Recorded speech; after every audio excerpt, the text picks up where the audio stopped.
السلام عليكم ورحمة الله.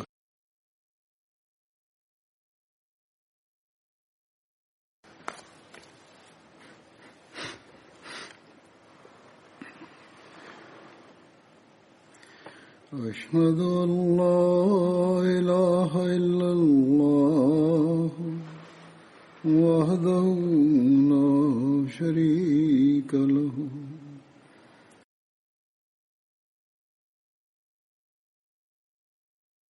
ورسوله أما بعد فأعوذ بالله من الشيطان الرجيم بسم الله الرحمن الرحيم الحمد لله رب العالمين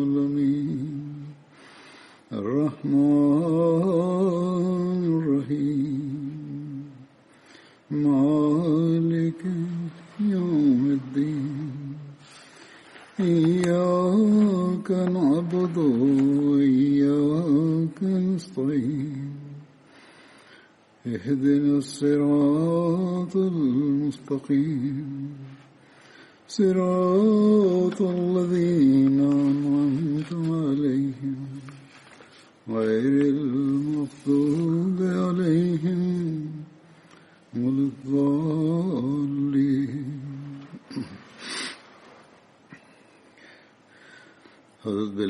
ഹസ്രത്ത് ബിലാൽ റളിയല്ലാഹു അൻഹുവിനെ സംബന്ധിച്ചുള്ള അനുസ്മരണമാണ് നടന്നു വരുന്നത്. ഇത് സംബന്ധിച്ച ഒരു നിവേദനത്തിൽ അബ്ദുല്ലാ ബിൻ ബുറൈദ തന്റെ പിതാവിൽ നിന്ന് നിവേദനം ചെയ്യുന്നു. ഒരു ദിവസം രാവിലെ റസൂലുള്ളാഹി സ്വല്ലല്ലാഹു അലൈഹി വസല്ലം ഹസ്രത്ത് ബിലാലിനെ വിളിച്ചു ചോദിച്ചു, ബിലാൽ, നിങ്ങൾ എന്ത് കാരണത്താലാണ് സ്വർഗത്തിൽ എനിക്ക് മുമ്പ് നടക്കുന്നത്? ഞാൻ ഇന്നലെ വൈകുന്നേരം സ്വർഗത്തിൽ പ്രവേശിച്ചപ്പോൾ ഞാൻ എനിക്ക് മുമ്പേ നിങ്ങളുടെ കാലൊച്ച കേൾക്കുകയുണ്ടായി. ഹസ്രത്ത് ബിലാൽ പറഞ്ഞു, ഞാൻ ബാങ്ക് കൊടുക്കുമ്പോഴെല്ലാം 2 റക്അത്ത് നഫൽ നമസ്കരിക്കുമായിരുന്നു. എന്റെ വദു മുറിയുമ്പോഴെല്ലാം ഞാൻ വദു എടുക്കുമായിരുന്നു. ഞാൻ അള്ളാഹുവിൽ നിന്ന് പ്രതീക്ഷിക്കുന്നത് ഈ 2 റക്അത്ത് നമസ്കരിക്കുന്നത് എനിക്ക് നിർബന്ധമാക്കി എന്നാണ്. അപ്പോൾ റസൂൽ സ്വല്ലല്ലാഹു അലൈഹി വസല്ലം പറഞ്ഞു, അത് തന്നെയായിരിക്കും കാരണം. മറ്റൊരു നിവേദനത്തിൽ ഇങ്ങനെ രേഖപ്പെടുത്തിയിരിക്കുന്നു. ഹസ്രത്ത് അബൂ ഹുറൈറ നിവേദനം ചെയ്യുന്നു,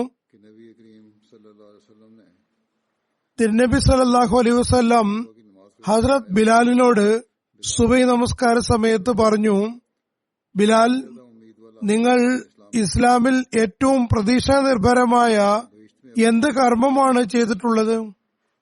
കാരണം ഞാൻ സ്വർഗത്തിൽ എനിക്ക് മുമ്പേ നിങ്ങളുടെ കാലൊച്ച കേൾക്കുകയുണ്ടായി. ഹസ്രത്ത് ബിലാൽ പറഞ്ഞു, ഞാൻ രാത്രിയാണെങ്കിലും പകലാണെങ്കിലും എന്റെ വീക്ഷണത്തിൽ എപ്പോൾ ഉദു ചെയ്താലും എന്നെ കൊണ്ട് സാധ്യമാകുന്ന അത്ര നഫൽ നമസ്കരിച്ചിട്ടുണ്ട്. എന്റെ വീക്ഷണത്തിൽ ഇതിലധികം പ്രതീക്ഷാ നിർഭരമായ ഒരു കർമ്മവും ഞാൻ ചെയ്തിട്ടില്ല. ഇത് ബുഖാരിയിലെ നിവേദനമാകുന്നു. ഇതിന്റെ അർത്ഥം അദ്ദേഹം റസൂൽ തിരുമേനി സല്ലല്ലാഹു അലൈഹി വസല്ലമയേക്കാളും ഉന്നതനാണ് എന്നല്ല, മറിച്ച് പരിശുദ്ധിയും ഗോപ്യമായ ഇബാദത്തുകളും കാരണം അള്ളാഹു ഈ ലോകത്ത് എന്നതുപോലെ സ്വർഗത്തിലും തിരുനബി സല്ലല്ലാഹു അലൈഹി വസല്ലം സാമീപ്യം എന്ന സ്ഥാനം നൽകിയിരിക്കുന്നു. നേരത്തെ ഒരു നിവേദനത്തിലും പരാമർശിച്ചിട്ടുണ്ടായിരുന്നു, ഈ ദിവസം ഹസ്രത്ത് ബിലാൽ കുന്തം അല്ലെങ്കിൽ അമ്പ് പിടിച്ചുകൊണ്ട് നബി തിരുമേനി സല്ലല്ലാഹു അലൈഹി വസല്ലം മുന്നിൽ നടക്കുമായിരുന്നു. പിന്നെ കിബിലയ്ക്ക് അഭിമുഖമായി അത് തറച്ചു വെക്കുമായിരുന്നു. നബി സല്ലല്ലാഹു അലൈഹി വസല്ലം അവിടെയാണ് ഈദ് നമസ്കരിപ്പിച്ചിരുന്നത്. ഏതായിരുന്നാലും അദ്ദേഹത്തിന്റെ ഇത് അദ്ദേഹത്തിനുള്ള ബഹുമതിയാകുന്നു. ഇത് അദ്ദേഹത്തിന്റെ പരിശുദ്ധിയും ഇബാദത്തും കാരണം അത് അള്ളാഹു സ്വർഗത്തിൽ നിലനിർത്തുകയുണ്ടായി. തിരുനബി സല്ലല്ലാഹു അലൈഹി വസല്ലമിന്റെ ദർശനത്തിൽ അദ്ദേഹത്തെ തിരുനബി സല്ലല്ലാഹു അലൈഹി വസല്ലമിന്റെ ഒപ്പം കാണുകയുമുണ്ടായി. ഒരു നിവേദനത്തിൽ പറയുന്നു, നബി സല്ലല്ലാഹു അലൈഹി വസല്ലം പറഞ്ഞു, എന്നെ രാത്രി സ്വർഗത്തിലേക്ക് കൊണ്ടുപോയപ്പോൾ ഞാനൊരു കാലൊച്ച കേൾക്കുകയുണ്ടായി. ഞാൻ ചോദിച്ചു, ജിബ്രീൽ, ഈ കാലൊച്ച എന്താണ്? ജിബ്രീൽ പറഞ്ഞു, അത് ബിലാലാകുന്നു. ഹദ്റത്ത് അബൂബക്കർ പറയുന്നു, ഞാൻ ബിലാലിന്റെ മാതാവിന്റെ ഉദരത്തിൽ ജനിച്ചിരുന്നുവെങ്കിൽ എത്ര നന്നായിരുന്നു. ബിലാൽ എന്റെ പിതാവാവുകയും ഞാൻ ബിലാലിനെ പോലെ ആവുകയും ചെയ്തിരുന്നുവെങ്കിൽ എത്ര നന്നായനെ. ഒരു കാലത്ത് നിസ്സാരനായി കരുതി കല്ലുകൾക്ക് മീതെ വലിച്ചിഴിച്ചിരുന്ന ബിലാലിന്റെ എത്ര ഉന്നതമായ സ്ഥാനമാണിത്. ഹദ്റത്ത് അബൂബക്കർ താൻ ബിലാലായിരുന്നെങ്കിൽ എന്ന് ആഗ്രഹം പ്രകടിപ്പിക്കുന്നു. ഹദ്റത്ത് മിർസ ബഷീർ അഹമ്മദ് സാഹിബ് ആദ്യകാല സഹാബാക്കളെ പരാമർശിച്ചുകൊണ്ട് ഒരിടത്ത് പറയുന്നു, Bilal bin Rabah Umayya bin ഖൽഫിന്റെ നീഗ്രോ അടിമയായിരുന്നു. ഹിജ്റത്തിന് ശേഷം മദീനയിൽ ബാങ്ക് കൊടുക്കുന്ന ജോലി അദ്ദേഹത്തിന്റെ ചുമതലയായിരുന്നു. എന്നാൽ റസൂലുള്ളാഹിക്ക് ശേഷം അദ്ദേഹം ബാങ്ക് കൊടുക്കുന്നത് ഉപേക്ഷിച്ചിരുന്നു. എന്നാൽ ഹദ്റത്ത് ഉമറിന്റെ ഖിലാഫത്ത് കാലത്ത് ഷാം ജയിച്ചടക്കിയപ്പോൾ ഒരിക്കൽ ഹദ്റത്ത് ഉമറിന്റെ നിർബന്ധത്തിൽ അദ്ദേഹം വീണ്ടും ബാങ്ക് കൊടുത്തിരുന്നു. അപ്പോൾ എല്ലാവർക്കും നബി സല്ലല്ലാഹു അലൈഹി വസല്ലമിന്റെ കാലഘട്ടം ഓർമ്മ വന്നു. അപ്പോൾ അവിടെ ഉണ്ടായിരുന്ന ഹദ്റത്ത് ഉമറും മറ്റു സഹാബാക്കളും വളരെയധികം കരഞ്ഞു. എത്രത്തോളം എന്നാൽ അവർ നിരുദ്ധകണ്ഠരായി തീർന്നു. ഹദ്റത്ത് ഉമറിന് ഹദ്റത്ത് ബിലാലിനോട് ഏറെ സ്നേഹമുണ്ടായിരുന്നു. അദ്ദേഹം വഫാത്തായപ്പോൾ ഹദ്റത്ത് ഉമർ പറഞ്ഞു, ഇന്ന് മുസ്ലിങ്ങളുടെ നേതാവ് ദിവംഗതനായിരിക്കുന്നു എന്നാണ്. ഇത് ഒരു പാവപ്പെട്ട നീഗ്രോ അടിമയെ സംബന്ധിച്ച് അന്നത്തെ കാലത്തിന്റെ രാജാവിന്റെ വാക്കുകളായിരുന്നു. ഒരിക്കൽ ഹദ്റത്ത് ഖലീഫത്തുൽ മസീഹ് സാനി അഹമ്മദി സ്ത്രീകളെ സംബോധന ചെയ്തുകൊണ്ട് പറഞ്ഞു, വിശുദ്ധ ഖുർആനിൽ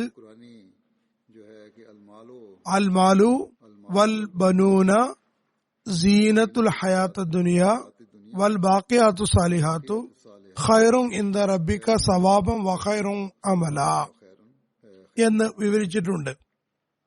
ഇതിന്റെ വ്യാഖ്യാനത്തിൽ ഹദ്റത്ത് ബിലാലിനെ പരാമർശിച്ചുകൊണ്ട് പറയുന്നു, അവശേഷിക്കുന്നത് ഒരേ ഒരു കാര്യം മാത്രമാകുന്നു, അത് ബാഖിയാത്തു സാലിഹാത്ത് അഥവാ അവശേഷിക്കുന്ന നന്മകളാകുന്നു. അള്ളാഹുവിനു വേണ്ടി നിങ്ങൾ കർമ്മങ്ങൾ ചെയ്താൽ അത് ബാക്കിയാകും. തുടർന്ന് പറയുന്നു, ഇന്ന് അബൂ ഹുറൈറയുടെ സന്താനങ്ങൾ എവിടെ?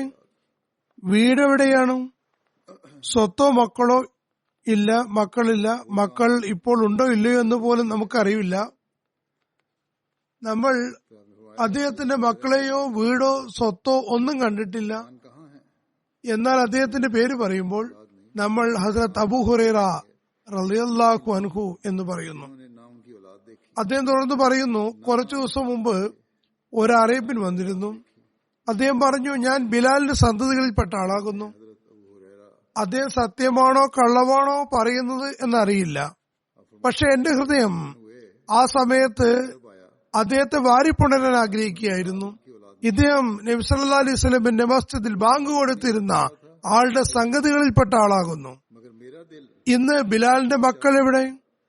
മക്കൾ ഇന്ന് ഉണ്ടോ ഇല്ലയോ എന്ന് പോലും നമുക്കറിയില്ല. ഉണ്ടെങ്കിൽ എവിടെയാണ്? അദ്ദേഹത്തിന്റെ വീട് എവിടെയാണ്? സ്വത്തുക്കളുമില്ല, നമുക്ക് കാണാൻ കഴിയുന്നില്ല. അദ്ദേഹത്തിന്റെ സ്വത്തുക്കൾ എവിടെയാണ്? നമുക്ക് കാണാൻ കഴിയുന്നില്ല. എന്നാൽ അദ്ദേഹം മുഹമ്മദ് റസൂലുള്ളാഹി സ്വല്ലല്ലാഹു അലൈഹി വസല്ലമിന്റെ മസ്ജിദിൽ ബാങ്ക് കൊടുത്തിരുന്ന അതിപ്പോഴും ബാക്കിയുണ്ട്, അത് ബാക്കിയാകുന്നതുമാണ്. ഇതാണ് ബാക്കിയാകുന്ന പുണ്യങ്ങൾ. ഹദ്റത്ത് ബിലാലിൽ നിന്ന് 44 ഹദീസുകൾ നിവേദനം ചെയ്യപ്പെട്ടിട്ടുണ്ട്. സഹിഹൈൻ അതായത് ബുഖാരിയിലും മുസ്ലിമിലും 4 നിവേദനങ്ങൾ വന്നിട്ടുണ്ട്. ഒരു നിവേദനത്തിൽ റസൂലുള്ളാഹി സ്വല്ലല്ലാഹു അലൈഹി വസല്ലം പറയുന്നു, അലി, അമ്മാർ, ബിലാൽ എന്നീ 3 ആളുകളെ കാണാൻ ജന്നത്ത് അഥവാ സ്വർഗം ഏറെ കൊതിക്കുന്നു.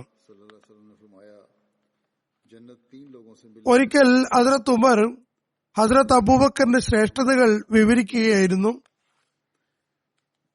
അദ്ദേഹം ഹദ്റത്ത് അബൂബക്കറിന്റെ മഹാത്മ്യം വിവരിച്ചുകൊണ്ട് ഹദ്റത്ത് ബിലാലിനെ ചൂണ്ടിക്കൊണ്ട് പറഞ്ഞു, ഈ ബിലാൽ ഉണ്ടല്ലോ, അദ്ദേഹം നമ്മുടെ നേതാവാകുന്നു.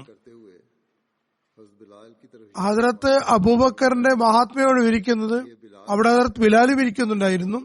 ആ മഹാത്മാവ് അദ്ദേഹത്തിലേക്ക് ചൂണ്ടിക്കൊണ്ട് പറഞ്ഞു, ഈ ബിലാൽ ഉണ്ടല്ലോ നമ്മുടെ നേതാവാകുന്നു. ഇദ്ദേഹം ഹദ്റത്ത് അബൂബക്കറിന്റെ സുഹൃത്തുക്കളിൽ ഒരു സുഹൃത്തുമാകുന്നു. കാരണം ഹസ്രത്ത് അബൂബക്കർ വില കൊടുത്ത് ഹസ്രത്ത് ബിലാലിനെ അടിമത്തിൽ നിന്ന് മോചിപ്പിച്ചു. ആയിസ് ബിൻ അമർ നിവേദനം ചെയ്യുന്നു, ഹസ്രത്ത് സുഹൈബ്, ഹസ്രത്ത് ബിലാൽ എന്നിവരോടൊപ്പം ഹസ്രത്ത് സൽമാൻ ഒരു ആൾക്കൂട്ടത്തിൽ നിൽക്കുകയായിരുന്നു. ഹസ്രത്ത് അബൂ സുഫിയാൻ അപ്പോൾ പറഞ്ഞു, അള്ളാഹുവാണ് സത്യം, അള്ളാഹുവിന്റെ വാളുകൾ അവന്റെ ശത്രുക്കളുടെ കഴുത്തിനുമേൽ കൊണ്ടിട്ടില്ല. നിവേദകൻ പറയുന്നു, ഹസ്രത്ത് അബൂബക്കർ പറഞ്ഞു, നിങ്ങൾ ഖുറൈശികളുടെ ബഹുമാനും നേതാവിനുമായ ഒരാളെപ്പറ്റി ഇങ്ങനെ പറയുകയാണോ? അവർ തിരുവനന്തപുരത്തിന്റെ സവിധത്തിൽ ഹാജരായി. അതായത് ഹസ്രത്ത് അബൂബക്കർ നമ്മൾ ശരിയായ രീതിയിൽ പ്രതികാരം ചെയ്തില്ല എന്ന് അവർ പറയുന്നത് കേട്ടപ്പോൾ അദ്ദേഹത്തിന് അത് നന്നായി തോന്നിയില്ല. അദ്ദേഹം ചോദിച്ചു, നിങ്ങൾ ഖുറൈശികളെ നേതാവിനെ പറ്റി ഇങ്ങനെ പറയുകയാണോ? അതേ തുടർന്ന് അവർ തിരുനബി സല്ലല്ലാഹു അലൈഹി വസല്ലമിന്റെ അവിധത്തിലെത്തി തിരുനബി സല്ലല്ലാഹു അലൈഹി വസല്ലമിനെ കാര്യങ്ങൾ പറഞ്ഞു കൊടുത്തു. അപ്പോൾ തിരുനബി സല്ലല്ലാഹു അലൈഹി വസല്ലം പറഞ്ഞു, അബൂബക്കർ, നിങ്ങൾ ഇവരെ ദേഷ്യം പിടിപ്പിച്ചിരിക്കുന്നു. നിങ്ങൾ ഇവരെ ദേഷ്യം പിടിപ്പിച്ചതാണെങ്കിൽ തീർച്ചയായും നിങ്ങൾ നിങ്ങളുടെ റബ്ബിന് ദേഷ്യം പിടിപ്പിച്ചിരിക്കുന്നു. അപ്പോൾ ഹസ്രത്ത് അബൂബക്കർ അവരുടെ അടുക്കലെത്തി പറഞ്ഞു, പ്രിയ സഹോദരന്മാരെ, ഞാൻ നിങ്ങളെ ദേഷ്യപ്പെടുത്തിയിരിക്കുന്നു. ഹസ്രത്ത് അബൂബക്കർ ഇക്കാര്യം നബി സല്ലല്ലാഹു അലൈഹി വസല്ലമിന്റെ പക്കൽ എത്തിയത് നബി സല്ലല്ലാഹു അലൈഹി വസല്ലം അവരെ ഗുണദോഷിപ്പിക്കുമെന്ന് കരുതിക്കൊണ്ടായിരുന്നു. എന്നാൽ തിരിച്ച് നബി സല്ലല്ലാഹു അലൈഹി വസല്ലം പറഞ്ഞു, നിങ്ങൾ അവരെ ദേഷ്യപ്പെടുത്തിയിരിക്കുന്നു. ഹസ്രത്ത് അബൂബക്കറിന്റെ മഹത്വം നോക്കുക. അദ്ദേഹം ഉടൻ തന്നെ അവരുടെ അടുക്കൽ തിരിച്ചെത്തി. അതായത് ആ പാവപ്പെട്ട ആളുകളുടെ അടുക്കലെത്തി അവരോട് പറഞ്ഞു, പ്രിയ സഹോദരന്മാരെ, ഞാൻ നിങ്ങളെ ദേഷ്യപ്പെടുത്തിയിരിക്കുന്നു. അവർ പറഞ്ഞു, ഇല്ല ഇല്ല സഹോദര, അള്ളാഹു താങ്കൾക്ക് പുറത്തു തരട്ടെ, താങ്കൾ ഞങ്ങളെ ദേഷ്യപ്പെടുത്തുന്ന ഒന്നും കാര്യവും ചെയ്തിട്ടില്ല. ഹദ്രത്ത് അബൂ മൂസ നിവേദനം ചെയ്യുന്നു, ഞാൻ നബി സല്ലല്ലാഹു അലൈഹി വസല്ലമിന്റെ അടുക്കലായിരുന്നു. നബി സല്ലല്ലാഹു അലൈഹി വസല്ലം ആ സമയത്ത് മക്കയ്ക്കും മദീനയ്ക്കും ഇടയിലുള്ള ജൂറാന എന്ന സ്ഥലത്തായിരുന്നു. ഹസ്രത്ത് ബിലാൽ നബി സല്ലല്ലാഹു അലൈഹി വസല്ലമിന്റെ അടുക്കലുണ്ടായിരുന്നു. ഒരു അനർബിയായ വ്യക്തി റസൂലുള്ളാഹി സ്വല്ലല്ലാഹു അലൈഹി വസല്ലം സവിധത്തിലെത്തി പറഞ്ഞു, മുഹമ്മദ്, താങ്കൾ എന്നോട് വാഗ്ദാനം ചെയ്തത് പാലിക്കുകയില്ലേ? തിരുനബി സല്ലല്ലാഹു അലൈഹി വസല്ലം പറഞ്ഞു, നിങ്ങൾക്ക് സുവാർത്തയായിരിക്കട്ടെ. അപ്പോൾ ആ അനർബി പറഞ്ഞു, അബ്ശർ, അതായത് നിങ്ങൾക്ക് സുവാർത്തയായിരിക്കട്ടെ എന്ന് താങ്കൾ പല പ്രാവശ്യം പറഞ്ഞിരിക്കുന്നു. അപ്പോൾ തിരുനബി സല്ലല്ലാഹു അലൈഹി വസല്ലം ഹദ്രത്ത് അബൂ മൂസയിലേക്കും ഹദ്രത്ത് ബിലാലിലേക്കും തിരിഞ്ഞു ദേഷ്യപ്പെട്ടുകൊണ്ട് നോക്കുന്നത് പോലെ, അതായത് പിന്നെ അനർബിയെ നോക്കിയിട്ടില്ല. ഇവരിലേക്ക് തിരിഞ്ഞുകൊണ്ട് പറഞ്ഞു, ഇയാൾ സുവാർത്ത നിരാകരിച്ചിരിക്കുന്നു. ഞാൻ സുവാർത്ത നൽകുന്നു, ഇയാൾ സുവാർത്ത നിരാകരിക്കുകയാണ്. ആകയാൽ നിങ്ങൾ രണ്ടുപേരും ഈ സുവാർത്ത സ്വീകരിക്കുവിൻ. അവർ രണ്ടുപേരും പറഞ്ഞു, യാ റസൂലല്ലാഹ്, ഞങ്ങൾ സ്വീകരിച്ചിരിക്കുന്നു. തുടർന്ന് നബി സല്ലല്ലാഹു അലൈഹി വസല്ലം ഒരു പാത്രം ആവശ്യപ്പെട്ടു. അതിൽ വെള്ളമുണ്ടായിരുന്നു. അതുകൊണ്ട് തന്റെ ഇരു കൈകളും മുഖവും കഴുകുകയും വെള്ളം കവിൾ കൊള്ളുകയും ചെയ്തു. തുടർന്ന് പറഞ്ഞു, നിങ്ങൾ രണ്ടുപേരും ഇതിൽ നിന്ന് കുടിക്കുകയും തങ്ങളുടെ മുഖത്തും നെഞ്ചത്തും ഈ വെള്ളം ഒഴിച്ച് സന്തോഷിക്കുകയും ചെയ്യുക. അങ്ങനെ അവർ ആ പാത്രം വാങ്ങി നബി സല്ലല്ലാഹു അലൈഹി വസല്ലം കൽപ്പിച്ചതുപോലെ തന്നെ ചെയ്തു.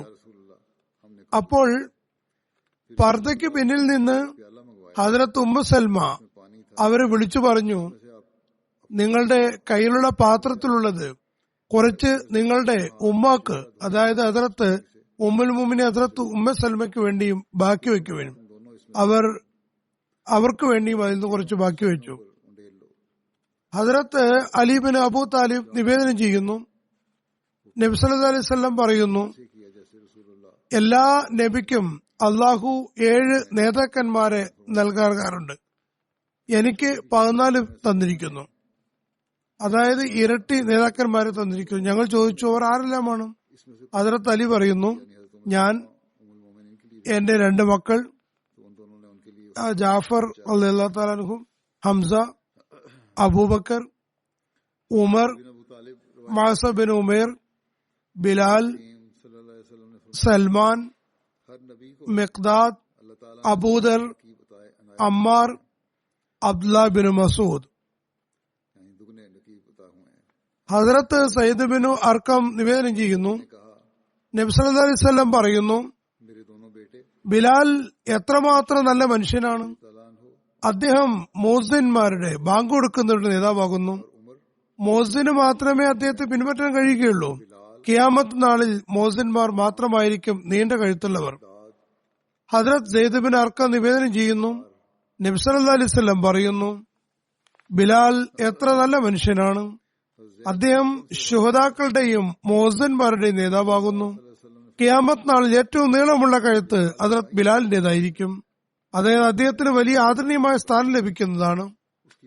ഒരു നിവേദനത്തിൽ വന്നിരിക്കുന്നു, തിരുനബി സല്ലല്ലാഹു അലൈഹി വസല്ലം പറയുന്നു, ബിലാൽ സ്വർഗത്തിലെ ഒട്ടകങ്ങളിൽ ഒരു ഒട്ടകം നൽകപ്പെടുന്നതാണ്. അദ്ദേഹം അതിൽ സവാരി ചെയ്യും. ഹദ്രത്ത് ബിലാലിന്റെ ഭാര്യ നിവേദനം ചെയ്യുന്നു, തിരുനബി സല്ലല്ലാഹു അലൈഹി വസല്ലം എന്റെ അടുക്കൽ വന്ന് സലാം ചൊല്ലിയ ശേഷം പറഞ്ഞു, ഇവിടെ ബിലാലുണ്ടോ? ഞാൻ മറുപടിയായി പറഞ്ഞു, വീട്ടിലില്ല. നബി സല്ലല്ലാഹു അലൈഹി വസല്ലം പറഞ്ഞു, നിങ്ങൾ ബിലാലിനോട് ദേഷ്യപ്പെടുകയാണെന്ന് തോന്നുന്നു. ഞാൻ പറഞ്ഞു, അദ്ദേഹം എന്നെ സ്നേഹിക്കുന്നു. അദ്ദേഹം എന്ത് പറയുമ്പോഴും ഇത് നബി സല്ലല്ലാഹു അലൈഹി വസല്ലം പറഞ്ഞു, അത് നബി സല്ലല്ലാഹു അലൈഹി വസല്ലം പറഞ്ഞു എന്ന് പറയുന്നു. അപ്പോൾ നബി സല്ലല്ലാഹു അലൈഹി വസല്ലം ബിലാലിന്റെ ഭാര്യയോട് പറഞ്ഞു, ബിലാൽ നിങ്ങളോട് പറയുന്ന എന്റെ കാര്യങ്ങൾ തീർച്ചയായും സത്യമായിരിക്കും. ബിലാൽ നിങ്ങളോട് തെറ്റായ കാര്യങ്ങൾ പറയുകയില്ല. ആയതിനാൽ നിങ്ങൾ ഒരിക്കലും ബിലാലിനോട് ദേഷ്യപ്പെടരുത്. അല്ലെങ്കിൽ നിങ്ങൾ ബിലാലിനെ ദേഷ്യപ്പെടുത്തുന്ന അത്രയും സമയം നിങ്ങളുടെ ഒരു കർമ്മവും സ്വീകരിക്കപ്പെടുകയില്ല. ഹദ്രത്ത് അബൂ ഹുറൈറ നിവേദനം ചെയ്യുന്നു, തിരുനബി സല്ലല്ലാഹു അലൈഹി വസല്ലം പറയുന്നു, ബിലാലിന്റെ ഉദാഹരണം തേനീച്ചയെ പോലെയാകുന്നു. അത് മധുരമുള്ള കനികളിൽ നിന്നും കയ്പുള്ള ചെടികളിൽ നിന്നും നീര് വലിച്ചെടുക്കുന്നു. എന്നാൽ തേൻ ഉണ്ടാക്കി കഴിഞ്ഞാൽ അത് എല്ലാം തന്നെ മാധുര്യമുള്ളതായി തീരുന്നു, എല്ലാം മധുരമുള്ളതായി മാറും. ഹദ്രത്ത് ബിലാലിന്റെ ഭാര്യ വിവരിക്കുന്നു, ഹദ്രത്ത് ബിലാൽ കിടക്കയിൽ കിടക്കുമ്പോൾ ഇങ്ങനെ ദുആ ചെയ്തിരുന്നു, അല്ലാഹുമ്മ തജാവസു അൻ സയ്യാത്തി വ അഹ്സർനി ബിഅലാത്തി. അല്ലാഹുവേ, എന്റെ കുറ്റങ്ങൾ പുറത്തു തരണമേ, എന്റെ കുറ്റങ്ങളിൽ തന്നെ ഒഴിവുള്ളവനായി മനസ്സിലാക്കുകയും ചെയ്യണമേ. ഹദ്രത്ത് ബിലാൽ നിവേദനം ചെയ്യുന്നു, തിരുനബി സല്ലല്ലാഹു അലൈഹി വസല്ലം എന്നോട് പറഞ്ഞു, ബിലാൽ ദരിദ്രാവസ്ഥയിൽ മരണം വരിക്കുക, ധനികാവസ്ഥയിൽ മരണപ്പെടരുത്. ഞാൻ ചോദിച്ചു, അതെങ്ങനെയാണ് സാധ്യമാവുക? അതായത് ദരിദ്രാവസ്ഥയിൽ മരിക്കുകയും ധനികാവസ്ഥയിൽ മരിക്കാതിരിക്കുകയും എങ്ങനെ ചെയ്യും? അതെനിക്ക് മനസ്സിലാകുന്നില്ലെന്ന് കണ്ടപ്പോൾ റസൂൽ തിരുമേനി സ്വല്ലല്ലാഹു അലൈഹി വസല്ലം പറഞ്ഞു, നിനക്ക് നൽകപ്പെടുന്ന വിഭവങ്ങൾ സ്വരുക്കൂട്ടി വെക്കരുത്, നിന്നോട് ആവശ്യപ്പെടുന്നത് നീ നിരസിക്കരുത്. ഞാൻ ചോദിച്ചു, യാ റസൂലുള്ളാഹ്, എനിക്കങ്ങനെ ചെയ്യാൻ കഴിഞ്ഞില്ലെങ്കിൽ എന്ത് സംഭവിക്കും? നബി സല്ലല്ലാഹു അലൈഹി വസല്ലം പറഞ്ഞു, അങ്ങനെ തന്നെ ചെയ്യേണ്ടി വരും, അല്ലാത്ത പക്ഷം അഗ്നിയായിരിക്കും സങ്കേതം. അതായത് ആവശ്യക്കാരനെ ആരെയും വിരട്ടരുത്, എല്ലാം സ്വരുക്കൂട്ടി വെക്കുകയും ചെലവഴിക്കാതിരിക്കുകയും ചെയ്യുന്നത് ശരിയല്ല. ചെലവഴിക്കേണ്ടതും അനിവാര്യമാണ്. ഹദ്രത്ത് ബിലാൽ ഹദ്രത്ത് ഉമർ റളിയല്ലാഹുവിന്റെ ഖിലാഫത്ത് കാലത്ത് ഹിജറ 20 ഷാമിലെ ദിമിഷ്കിലാണ് വഫാത്തായത്. ചിലരുടെ വീക്ഷണത്തിൽ അദ്ദേഹം ഹലബയിലാണ് വഫാത്തായത്. ആ സമയത്ത് അദ്ദേഹത്തിന് 60 വയസ്സിൽ കൂടുതൽ പ്രായമുണ്ടായിരുന്നു. മറ്റു ചിലരുടെ വീക്ഷണത്തിൽ ഹദ്രത്ത് ബിലാൽ ഹിജറ 18 വഫാത്തായത്. അദ്ദേഹത്തെ ദിമിഷ്കിലെ ഖബർസ്ഥാനിനടുത്ത് ബാബു സഗീറിനടുത്ത് ആണ് കബറടക്കിയത്. ഹദ്രത്ത് ഖലീഫത്തുൽ മസീഹ് സാനി റളിയല്ലാഹു തആല അൻഹു ഹദ്രത്ത് ബിലാലിന്റെ സ്ഥാനമഹാത്മ്യത്തെ സംബന്ധിച്ച് വിവരിച്ചുകൊണ്ട് പറയുന്നു, ഇത് സംബന്ധിച്ച് ചില കാര്യങ്ങൾ ഞാൻ നേരത്തെ പറഞ്ഞിട്ടുണ്ട്. എന്നാൽ തുടർച്ച എന്ന നിലയിൽ ആയത്തെ ചില കാര്യങ്ങൾ വീണ്ടും ഒരുപക്ഷെ ഇവിടെ വരുന്നതായിരിക്കും. ഹദ്രത്ത് ബിലാൽ നീഗ്രായിരുന്നു. അറബി ഭാഷ വശമില്ലായിരുന്നു. അറബി സംസാരിക്കുമ്പോൾ അദ്ദേഹം അനേകം തെറ്റുകൾ വരുത്തുമായിരുന്നു. ഉദാഹരണമായി നീഗ്ര വംശജർ ഷീൻ എന്നതിന് സീൻ എന്നാണ് പറയുക. ബിലാൽ ബാങ്ക് കൊടുക്കുമ്പോൾ അഷദു എന്നതിന് അസദു എന്ന് പറയുമായിരുന്നു. അപ്പോൾ അറബികൾ ചിരിച്ചിരുന്നു. കാരണം അവർക്ക് വർഗാധിപത്യ മേൽക്കോയ്മ ഉണ്ടായിരുന്നു. വാസ്തവത്തിൽ മറ്റു ഭാഷകളിലെ പല പദങ്ങളും അവർക്കും ഉച്ചരിക്കാൻ കഴിഞ്ഞിരുന്നില്ല. ഉദാഹരണമായി റൊട്ടി എന്നതിന് അറബികൾ പറയാൻ കഴിയുമായിരുന്നില്ല. അവർ റൊത്തി എന്നാണ് പറയുക. ട എന്നതിന് പകരം ത എന്നാണ് പറയുക. ചോരി എന്നതിന് ജോരി എന്നാണ് പറയുക. ച എന്ന് പറയാൻ കഴിയില്ല, ജ എന്നാണ് പറയുക. അനറബികൾക്ക് ചില പദങ്ങൾ പറയാൻ കഴിയാത്തതുപോലെ അറബികൾക്ക് പല അനറബി പദങ്ങളും ഉച്ചരിക്കാൻ കഴിയില്ല. എന്നാൽ വർഗമേൽക്കോയ്മയുടെ ലഹരി കാരണം തങ്ങൾക്കും മറ്റു ഭാഷകളിലെ ചില പദങ്ങൾ പറയാൻ കഴിയില്ലെന്ന കാര്യം അവർ ചിന്തിക്കാൻ പോലും കൂട്ടാക്കിയിരുന്നില്ല. റസൂൽ തിരുമേനി സല്ലല്ലാഹു അലൈഹി വസല്ലം ബിലാലിന്റെ അസ്വദു കേട്ടപ്പോൾ, ജനങ്ങൾ ചിരിക്കുന്നതായി കണ്ടപ്പോൾ പറഞ്ഞു, നിങ്ങൾ ബിലാലിന്റെ ബാങ്കിൽ ചിരിക്കുകയാണോ? വാസ്തവത്തിൽ അദ്ദേഹം ബാങ്ക് കൊടുക്കുമ്പോൾ അർശിൽ അള്ളാഹു സന്തോഷിക്കുന്നു. നിങ്ങളുടെ അസ്വദുവിനേക്കാൾ അദ്ദേഹത്തിന്റെ അസ്വദുവാണ് അള്ളാഹുവിന് ഏറെ പ്രിയങ്കരം. ബിലാൽ നീഗ്രോ ആയിരുന്നു. അക്കാലത്ത് നീഗ്രോ വംശജർ അടിമകളാക്കപ്പെട്ടിട്ടുണ്ടായിരുന്നു. മറിച്ച് കഴിഞ്ഞ നൂറ്റാണ്ടുകളിലും അടുത്ത നൂറ്റാണ്ടുകളിലും അവരെ അടിമകളാക്കിയിരുന്നു. മറിച്ച് ഇന്നും അടിമകളാക്കുന്നുണ്ട്. എന്നാൽ റസൂൽ കരീം സല്ലല്ലാഹു അലൈഹി വസല്ലം അന്യ സമൂഹത്തെ നിന്ദനും നികൃഷ്ടനുമായി കാണുന്ന ആളായിരുന്നില്ല. നബി സല്ലല്ലാഹു അലൈഹി വസല്ലമയുടെ വീക്ഷണത്തിൽ എല്ലാ സമുദായങ്ങളും ഒരേപോലെ ദൈവസൃഷ്ടികളാകുന്നു. നബി സല്ലല്ലാഹു അലൈഹി വസല്ലമിന് അറബികളോടുള്ള സ്നേഹം തന്നെയായിരുന്നു യവനന്മാരോടും നീഗ്രോരോടും ഉണ്ടായിരുന്നത്. ഒരു വ്യത്യാസവും ഉണ്ടായിരുന്നില്ല. അറബികളോടും അതേ സ്നേഹമായിരുന്നു. തിരുനബിക്ക് അറബികളോടുള്ള സ്നേഹം തന്നെയായിരുന്നു ആഫ്രിക്കക്കാരോടും യവനന്മാരോടും. ഈ സ്നേഹം തന്നെയായിരുന്നു അന്യ സമൂഹങ്ങളുടെ ഹൃദയത്തിലും തിരുനബി സല്ലല്ലാഹു അലൈഹി വസല്ലമിനോട് അനുരക്തി ഉണ്ടാക്കിയത്. അത് അറേബ്യയിലെ പലർക്കും അറിയില്ലായിരുന്നു, മനസ്സിലാക്കാൻ കഴിയില്ലായിരുന്നു. നബി സല്ലല്ലാഹു അലൈഹി വസല്ലമിന് അവരോട് ഉണ്ടായിരുന്ന സ്നേഹം കാരണത്താൽ അവർക്കുള്ളിലും തിരുനബി സല്ലല്ലാഹു അലൈഹി വസല്ലമയോട് ഒരു അനുരക്തി ഉണ്ടായിരുന്നു. അതേക്കുറിച്ച് ഉൾക്കാഴ്ചയിലവർക്ക് അറിയുമായിരുന്നില്ല. ഈ സ്നേഹത്തെക്കുറിച്ച് അറിയുമായിരുന്നു. എങ്ങനെയാണ് ഉണ്ടാകുന്നതെന്ന് കൂറിന്റെയും സ്നേഹത്തിന്റെയും രഹസ്യങ്ങളും ഗുപ്തസത്യങ്ങളും അറിയാത്തവർക്ക് മനസ്സിലാകുകയില്ല ഇതെങ്ങനെയാണ് സംഭവിക്കുന്നത് എന്ന്. റസൂൽ തിരുമേനി സല്ലല്ലാഹു അലൈഹി വസല്ലം മക്കയിലാണ് ജനിച്ചത്. അറബ് വംശത്തിലാണ് ജനിച്ചത്. അറബികളിൽ ഖുറൈശ് വംശത്തിലാണ് ജനിച്ചത്. അവർക്ക് മറ്റ് അറബ് സമൂഹങ്ങളെ നിന്ദനും നികൃഷ്ടരുമായിട്ടാണ് മനസ്സിലാക്കിയിരുന്നത്. നബി സല്ലല്ലാഹു അലൈഹി വസല്ലമയുടെ ഏറ്റവും നല്ല ഗോത്രമായിരുന്നു. നബി സല്ലല്ലാഹു അലൈഹി വസല്ലമിന് നീഗ്രോകളുമായിട്ട് എന്ത് ബന്ധമാണുള്ളത്? നബി സല്ലല്ലാഹു അലൈഹി വസല്ലമിന് ഏതെങ്കിലും സമൂഹത്തിന് അല്ലെങ്കിൽ ഗോത്രത്തിന് സ്നേഹമുണ്ടാക്കുമായിരുന്നുവെങ്കിൽ അത് ബനു ഹാഷിമിനാണ് ഉണ്ടാകേണ്ടിയിരുന്നത്, ഖുറൈശികൾക്കാണ് ഉണ്ടാകേണ്ടിയിരുന്നത്, അല്ലെങ്കിൽ അറബികൾക്കാണ് ഉണ്ടാകേണ്ടിയിരുന്നത്. കാരണം അവർ നബി സല്ലല്ലാഹു അലൈഹി വസല്ലമിന്റെ സ്വന്തം സമൂഹമായിരുന്നു. അതുകൊണ്ട് അവർക്ക് തിരുനബി സല്ലല്ലാഹു അലൈഹി വസല്ലമിനോടും സ്നേഹമുണ്ടാകണമായിരുന്നു. എന്നാൽ അന്യ സമൂഹങ്ങളുടെ ഹൃദയങ്ങൾ തിരുനബി സല്ലല്ലാഹു അലൈഹി വസല്ലമിന്റെ സൈന്യം അവരെ നിഷ്പ്രഭമാക്കിയിട്ടുണ്ടായിരുന്നു. അവരുടെ സാമൂഹിക നേതൃസ്ഥാനം ഇസ്ലാമിക ഭരണകൂടം തരിപ്പണമാക്കിയിട്ടുണ്ടായിരുന്നു. എന്നിരിക്കെ എങ്ങനെയാണ് തിരുനബി സല്ലല്ലാഹു അലൈഹി വസല്ലമിന്റെ സ്നേഹം ഉണ്ടാവുക? അന്യ സമൂഹങ്ങളോട് യുദ്ധം ചെയ്തു, അവർ പരാജിതരാവുകയും ചെയ്തു, അവരുടെ ഭരണകൂടങ്ങൾ വിഭാടനം ചെയ്യപ്പെട്ടു. എന്നാൽ ഇതൊക്കെ ആയിട്ടും തിരുനബി സല്ലല്ലാഹു അലൈഹി വസല്ലമിനോട് അവർക്കുള്ളൊരു സ്നേഹം നിർഗമിച്ചു. അത് എങ്ങനെയാണ് ഉണ്ടായത്? അവർക്ക് നബി സല്ലല്ലാഹു അലൈഹി വസല്ലം ശത്രുതയാണ് ഉണ്ടാകേണ്ടിയിരുന്നത്. എന്നാൽ യാഥാർത്ഥ്യം എന്താണ്? അതിന് നമുക്ക് ആദ്യം ഹദ്റത്ത് ഈസ അലൈഹി ഇസ്ലാമിന്റെ സമുദായത്തിന് അവരുടെ നേതാവിനോടുണ്ടായിരുന്ന സ്നേഹം വിലയിരുത്തേണ്ടതായിട്ടുണ്ട്. അദ്ദേഹം പിടിക്കപ്പെട്ടപ്പോൾ, അതായത് ഹദ്റത്ത് ഈസ അലൈഹി ഇസ്ലാം പിടിക്കപ്പെട്ടപ്പോൾ തനിക്ക് ശേഷം ഖലീഫയെ നിശ്ചയിക്കപ്പെടുന്ന പ്രീത ശിഷ്യൻ പത്രോസ്, ഹദ്റത്ത് ഈസ അലൈഹി ഇസ്ലാം പിടിക്കപ്പെട്ടപ്പോൾ പോലീസ് പത്രോസിനോട് പറഞ്ഞു, നിങ്ങൾ എന്തിനാണ് അയാളുടെ പിന്നാലെ നടക്കുന്നത്?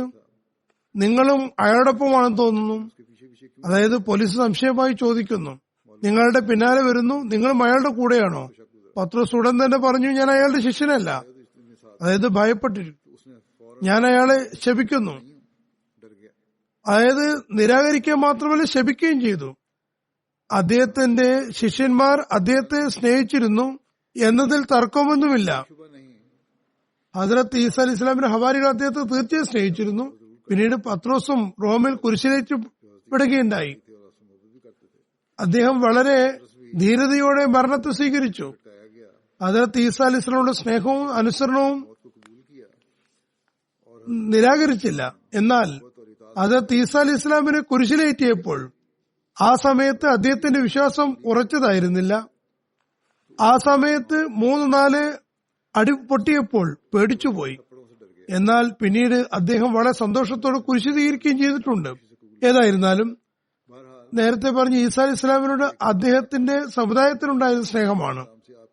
എന്നാൽ അദ്ദേഹത്തിന്റെ സമുദായത്തിന് വിപരീതമായി തിരുനബി സല്ലല്ലാഹു അലൈഹി വസല്ലമയിൽ വിശ്വസിച്ച ദാസന്മാർ നോക്കുക, അവർ അവിടുത്തെ തന്നെയായി കഴിഞ്ഞുകൂട്ടി. ബിലാൽ നീഗ്രോ അടിമയായിരുന്നു. തിരുനബി സല്ലല്ലാഹു അലൈഹി വസല്ലമന് അദ്ദേഹത്തിനോടുണ്ടായിരുന്ന സ്നേഹം അദ്ദേഹത്തിൽ എത്രമാത്രം സ്വാധീനമാണ് ഉണ്ടാക്കിയെന്ന് നോക്കുക. ചില ആളുകൾക്ക് തങ്ങളുടെ പ്രേമിയോട് പ്രത്യക്ഷത്തിൽ വലിയ സ്നേഹമുണ്ടായിരിക്കും. എന്നാൽ യഥാർത്ഥത്തിൽ അവരുടെ സ്നേഹം ഒരു വൃത്തത്തിനുള്ളിൽ പരിമിതമായിരിക്കും. ബിലാൽ നീഗ്രോ അടിമയായതിനാൽ ഖുറൈശികൾ മാത്രമല്ല അറബികൾ മുഴുവനും അദ്ദേഹത്തോട് വെറുപ്പ് പ്രകടിപ്പിച്ചിരുന്നു. അദ്ദേഹത്തോട് റസൂലുള്ളാഹി സ്വല്ലല്ലാഹു അലൈഹി വസല്ലം കാണിച്ച സ്നേഹപ്രകടനം ഒരു പൊതുപെരുമാറ്റം എന്ന നിലയ്ക്കായിരുന്നു. അദ്ദേഹത്തിന് മനസ്സമാധാനം കൊടുക്കാൻ വേണ്ടിയാണ് സ്നേഹിക്കുക എന്നതായിരുന്നുവോ ഈ പെരുമാറ്റം? അതെല്ലാം യഥാർത്ഥ സ്നേഹപ്രകടനമായിരുന്നുവോ? കാണിക്കാൻ വേണ്ടിയുള്ള സ്നേഹമായിരുന്നു അതോ യഥാർത്ഥ സ്നേഹമായിരുന്നു? ഇത് നമുക്ക് ബിലാലിൽ നിന്ന് തന്നെ വിലയിരുത്താം. നമുക്ക് മാത്രമായി വിലയിരുത്താൻ കഴിയില്ല. അതുകൊണ്ട് നമുക്ക് ബിലാലിന്റെ അടുത്ത് പോകേണ്ടതായി വരും. കാരണം അദ്ദേഹത്തിന് മാത്രമേ ശരിയായി വിലയിരുത്താൻ കഴിയുകയുള്ളൂ. ഈ സംഭവത്തിന് 1300-ലധികം വർഷം കഴിഞ്ഞിരിക്കുന്നു. നമ്മൾ അത് എന്ത് വിലയിരുത്താനാണ് നോക്കേണ്ടത്? ബിലാൽ തിരുനബി സല്ലല്ലാഹു അലൈഹി വസല്ലം സ്നേഹപ്രകടനത്തെ എങ്ങനെ മനസ്സിലാക്കി എന്നതാണ്. തിരുനബി സല്ലല്ലാഹു അലൈഹി വസല്ലമിനും ബിലാലിനോട് യഥാർത്ഥ സ്നേഹമാണ് ഉണ്ടായിരുന്നത്. അദ്ദേഹം അതെങ്ങനെയാണ് മനസ്സിലാക്കിയിരുന്നത്? ഇവിടെ ഞാൻ എന്തു മനസ്സിലാക്കുന്നു, നമ്മുടെ കഴിഞ്ഞ നൂറ്റാണ്ടിലെ ആളുകൾ എന്തു മനസ്സിലാക്കി, സഹാബാക്കൾ തന്നെ എന്താണ് മനസ്സിലാക്കിയത് എന്ന പ്രശ്നം ഉദിക്കുന്നില്ല ഈ ഒരു ചെറിയ വാചകത്തിൽ. അതായത് മറ്റുള്ളവർ എങ്ങനെ മനസ്സിലാക്കി, അതല്ല തിരുനബി സല്ലല്ലാഹു അലൈഹി വസല്ലമിന്റെ കാലത്തുള്ള ജനങ്ങൾ എന്താണ് മനസ്സിലാക്കിയത് എന്നാണ് നമ്മൾ നോക്കേണ്ടത്. ഇത് നോക്കുന്നതിന് ഒരു ചെറിയ വാചകമുണ്ട്. അതായത് നബി സല്ലല്ലാഹു അലൈഹി വസല്ലം പറയുന്നു, ഈ നേരത്തെ പറഞ്ഞതാണ്, അതായത് നബി സല്ലല്ലാഹു അലൈഹി വസല്ലം ജനങ്ങളോട് പറഞ്ഞു, അദ്ദേഹം അസദു എന്ന് പറയുമ്പോൾ നിങ്ങൾ ചിരിക്കുകയാണോ? യഥാർത്ഥത്തിൽ അദ്ദേഹത്തിന്റെ ബാങ്ക് കേൾക്കുമ്പോൾ അള്ളാഹു തന്നെയും അർശിൽ സന്തോഷിക്കുന്നു. അവൻ നിങ്ങളുടെ അശ്വദിനേക്കാളും അദ്ദേഹത്തിന്റെ അശ്വദിനെ കൂടുതൽ വിലമതിക്കുന്നു. ഇത് പറഞ്ഞത് കേവലം സന്തോഷിപ്പിക്കാനും സന്ദർഭം മാറ്റുന്നതിനും മാത്രമായിരുന്നു. അതല്ല, ആഴത്തുള്ള സ്നേഹം കാരണമായിരുന്നു. അതുമല്ല, നബി സല്ലല്ലാഹു അലൈഹി വസല്ലം സാന്ദർഭികമായ ആ സമയത്ത് വിഷയം മാറ്റാൻ വേണ്ടി പറഞ്ഞതായിരുന്നുവോ? ഇവിടെ ഈ വാചകം ബിലാൽ എങ്ങനെയാണ് മനസ്സിലാക്കിയത് എന്നാണ് നോക്കേണ്ടത്. ഞാൻ അന്യസമുദായമാണെങ്കിലും, ഞാൻ അടിമകൾ ആക്കപ്പെടുന്ന സമുദായത്തിൽ നിന്നും ഉള്ളവനാണെങ്കിലും എന്നെ തിരുനബി സല്ലല്ലാഹു അലൈഹി വസല്ലം സ്നേഹിക്കുന്നു, എന്നോട് അനുരക്തി കാണിക്കുന്നു. നമുക്ക് ഈ സംഭവത്തിന് കുറച്ച് പിന്നിലേക്ക് പോകാം. തിരുനബി സല്ലല്ലാഹു അലൈഹി വസല്ലമയെ കുറിച്ച് അള്ളാഹു പറയുന്നു, മമാത്തി ലില്ലാഹി റബ്ബിൽ ആലമീൻ. നബി സല്ലല്ലാഹു അലൈഹി വസല്ലമയെ സംബന്ധിച്ച് പറയുന്നു, അള്ളാഹു മമാത്തി ലില്ലാഹി റബ്ബിൽ ആലമീൻ, അതായത് എന്റെ മരണവും അള്ളാഹുവിന് വേണ്ടിയാകുന്നു. അത്തരം വ്യക്തി, അതായത് നബി സല്ലല്ലാഹു അലൈഹി വസല്ലം വഫാത്താകുന്നു. നബി സല്ലല്ലാഹു അലൈഹി വസല്ലം വഫാത്തിന് ശേഷം പുതിയ ഭരണങ്ങൾ ഉണ്ടാകുന്നു, ആളുകൾ മാറുന്നു, പുതിയ മാറ്റങ്ങൾ ഉണ്ടാകുന്നു, കാലം മാറി, പുതിയ ഭരണങ്ങൾ നിലവിൽ വന്നു, ഒരുപാട് മാറ്റങ്ങൾ ഉണ്ടായി. ചില സഹാബാക്കൾ അറേബ്യയിൽ നിന്ന് 100 കണക്കിന് മൈൽ ദൂരത്തേക്ക് പോകുന്നു. അതിൽ ബിലാലും ഉണ്ടായിരുന്നു. ബിലാൽ നബി സല്ലല്ലാഹു അലൈഹി വസല്ലം വഫാത്ത് തുടർന്ന് ഷാമിലേക്ക് പോകുന്നു. അങ്ങനെ ദമിഷ്കിൽ ഡമസ്കസിലെത്തി. ഒരു ദിവസം കുറെ ആളുകൾ ദമിഷ്കിൽ ഒരുമിച്ചുകൂടി. അവിടെ ഹദ്റത്ത് ബിലാൽ ഉണ്ടായിരുന്നു. ജനങ്ങൾ ഒരുമിച്ചുകൂടി അദ്ദേഹത്തോട് പറഞ്ഞു, നബി സല്ലല്ലാഹു അലൈഹി വസല്ലമയുടെ കാലത്ത് ബിലാൽ ബാങ്ക് കൊടുത്തിരുന്നു. ഞങ്ങൾ ആഗ്രഹിക്കുന്ന ബിലാൽ ഒരിക്കൽ കൂടി ബാങ്ക് കൊടുക്കണമെന്നാണ്.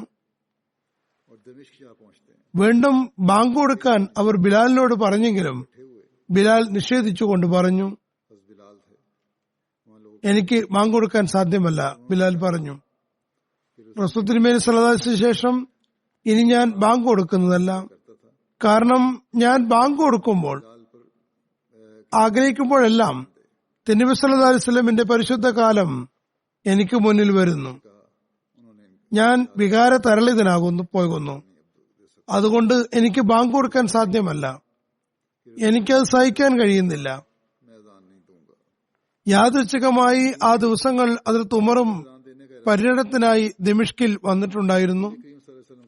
ജനങ്ങൾ ഹദ്റത്ത് ഉമറിനോട് പറഞ്ഞു, താങ്കൾ ബിലാലിനോട് ബാങ്ക് കൊടുക്കാൻ പറഞ്ഞാലും ഞങ്ങളിൽ നബി സല്ലല്ലാഹു അലൈഹി വസല്ലമയെ കണ്ടവരുണ്ട്. ഞങ്ങളുടെ കാതുകൾ ബിലാലിന്റെ ബാങ്ക് കേൾക്കാൻ കൊതിക്കുന്നു. നബി സല്ലല്ലാഹു അലൈഹി വസല്ലമയുടെ ആ കാലഘട്ടം ഞങ്ങളുടെ മുന്നിൽ വരുന്നു. ഞങ്ങൾ സങ്കല്പത്തിൽ ബിലാലിന്റെ ബാങ്ക് വരുന്നു. അതുകൊണ്ട് ഞങ്ങൾ നല്ലപോലെ ആ കാലഘട്ടത്തിലേക്ക് ഇറങ്ങിച്ചെല്ലാൻ ഞങ്ങൾക്ക് ഒരിക്കൽ കൂടി ബിലാലിന്റെ ബാങ്ക് കേൾക്കണമെന്ന് ആഗ്രഹമുണ്ട്. ഇനി ഞങ്ങൾ നബി സല്ലല്ലാഹു അലൈഹി വസല്ലമയുടെ കാലം കണ്ടിട്ടില്ലാത്തവരുമുണ്ട്. അവർ വർത്തമാനങ്ങൾ കേട്ടിട്ടേ ഉള്ളൂ. നബി സല്ലല്ലാഹു അലൈഹി വസല്ലം കേൾക്കുകയും ഇഷ്ടപ്പെടുകയും ചെയ്തിരുന്ന ആ ബാങ്ക് കേൾക്കണമെന്ന് ആഗ്രഹമുള്ളവരും ഞങ്ങൾക്കിടയിലുണ്ട്. ഹദ്റത്ത് ഉമർ ഹദ്റത്ത് ബിലാലിനെ വിളിച്ചിട്ട് പറഞ്ഞു, താങ്കൾ ബാങ്ക് കൊടുക്കണമെന്ന് ജനങ്ങൾ ആഗ്രഹിക്കുന്നു. അദ്ദേഹം പറഞ്ഞു, താങ്കൾ കാലത്തിന്റെ ഖലീഫയാകുന്നു. താങ്കൾ ആഗ്രഹിക്കുന്നുവെങ്കിൽ ഞാൻ ബാങ്ക് കൊടുക്കാം. എന്നാൽ ഇത് പറയാൻ എന്റെ മനസ്സനുവദിക്കുന്നില്ല. തുടർന്ന് ബിലാൽ എഴുന്നേറ്റ് നിന്ന് ഉച്ചത്തിൽ നബി സല്ലല്ലാഹു അലൈഹി വസല്ലമയുടെ കാലത്ത് ബാങ്ക് കൊടുത്തതുപോലെ ബാങ്ക് കൊടുക്കുന്നു. ഈ ബാങ്ക് കേട്ടപ്പോൾ നബി സല്ലല്ലാഹു അലൈഹി വസല്ലമയുടെ കാലഘട്ടത്തെ ഓർത്തുകൊണ്ട് അറേബ്യൻ വാസികളായ സഹാബാക്കളുടെ കണ്ണുകളിൽ നിന്ന് കണ്ണുനീർ ഒഴുകാൻ തുടങ്ങി. ചിലരുടെ നിലവിളി ഉയർന്നു. ഹദ്റത്ത് ബിലാൽ ബാങ്ക് കൊടുത്തുകൊണ്ടിരിക്കുകയായിരുന്നു. കേൾക്കുന്നവരുടെ ഹൃദയങ്ങളിൽ നബി സല്ലല്ലാഹു അലൈഹി വസല്ലമയുടെ കാലം ഓർമ്മ വന്നപ്പോൾ അവർ മ്ലാനവതരായി. നീഗ്രോ ആയിരുന്ന ഹദ്റത്ത് ബിലാലിനെ കൊണ്ട് അറബികൾ പണിയെടുപ്പിച്ചിട്ടുണ്ടായിരുന്നു. അദ്ദേഹത്തിന് അറബികളുമായി യാതൊരു കുടുംബബന്ധവുമില്ലായിരുന്നു, സഹോദരി ബന്ധവും ഉണ്ടായിരുന്നില്ല. ഇനി ബിലാലിന്റെ ഹൃദയത്തെ ഈ സംഭവം എങ്ങനെയാണ് സ്വാധീനിച്ചത് എന്നാണ് നമുക്ക് നോക്കാനുള്ളത്. സഹാബാക്കളുടെ കാലത്ത് സഹാബാക്കളുടെ ആ കാലം ഓർമ്മ വന്നു. ആ കാലത്ത് ഇല്ലാത്തവർക്ക് ഓർമ്മകൾ വന്നു തുടങ്ങി. അവരെല്ലാം നിരുദ്ധകണ്ഠരായി. അല്ലെങ്കിൽ പരസ്പരം കണ്ടപ്പോൾ അവരുടെ ഉള്ളം തേങ്ങാൻ തുടങ്ങി. എന്നാൽ ഹദ്റത്ത് ബിലാൽ അറേബ്യനല്ലായിരുന്നു, അടിമയായിരുന്നു. അദ്ദേഹത്തിൽ ആ ബാങ്ക് എന്ത് സ്വാധീനമാണ് ചെലുത്തിയത്? പറയുന്നു, ഹദ്റത്ത് ബിലാൽ ബാങ്ക് അവസാനിപ്പിച്ചതോ ബോധരഹിതനായി തീർന്നു. ഇതാണ് അദ്ദേഹത്തിനുണ്ടായ അവസ്ഥ. ഏതാനും നിമിഷങ്ങൾക്കകം ബിലാൽ മരണപ്പെടുകയും ചെയ്തു.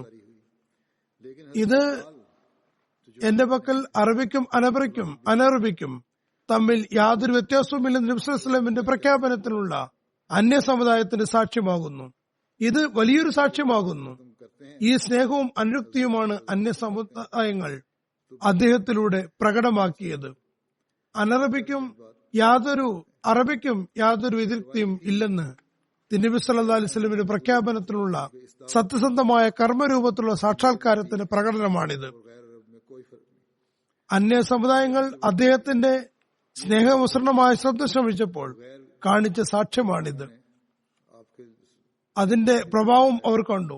അദ്ദേഹത്തിന്റെ സമുദായത്തിന് നബി സല്ലല്ലാഹു അലൈഹി വസല്ലമയുടെ സമുദായത്തോട് കാണിച്ച സ്നേഹം കാണിക്കാൻ കഴിയുകയില്ലെന്ന് ഈ സംഭവത്തോടെ അദ്ദേഹം പ്രകടമാക്കുന്നു. ഇതാണ് നമ്മുടെ സയ്യിദുനാ ബിലാൽ.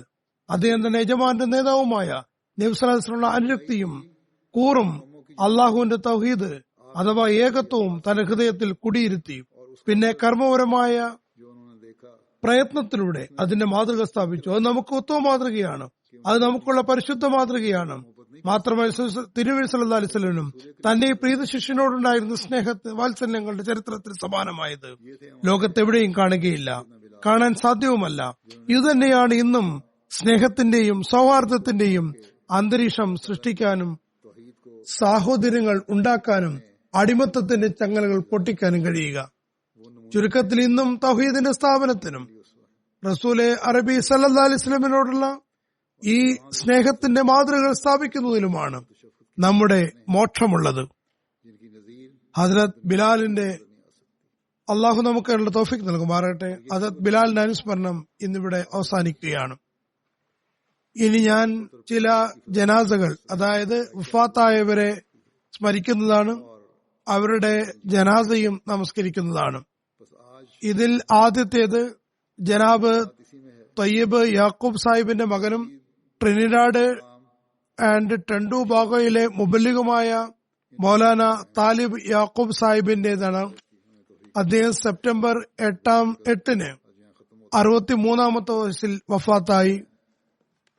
ഇന്നാ ലില്ലാഹി വ ഇന്നാ ഇലൈഹി റാജിഊൻ. ചെറുപ്പം മുതലേ അദ്ദേഹത്തിന് ദീനിലേക്ക് ചാഞ്ഞ പ്രകൃതമായിരുന്നു. ട്രിനിഡാഡ് നിവാസിയാണ്.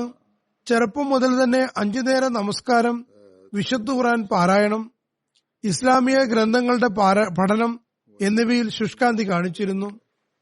പ്രാഥമിക വിദ്യാഭ്യാസത്തിനു ശേഷം അദ്ദേഹത്തിന് ബ്രിട്ടീഷ് ഇൻഷുറൻസിൽ ജോലി ലഭിച്ചു.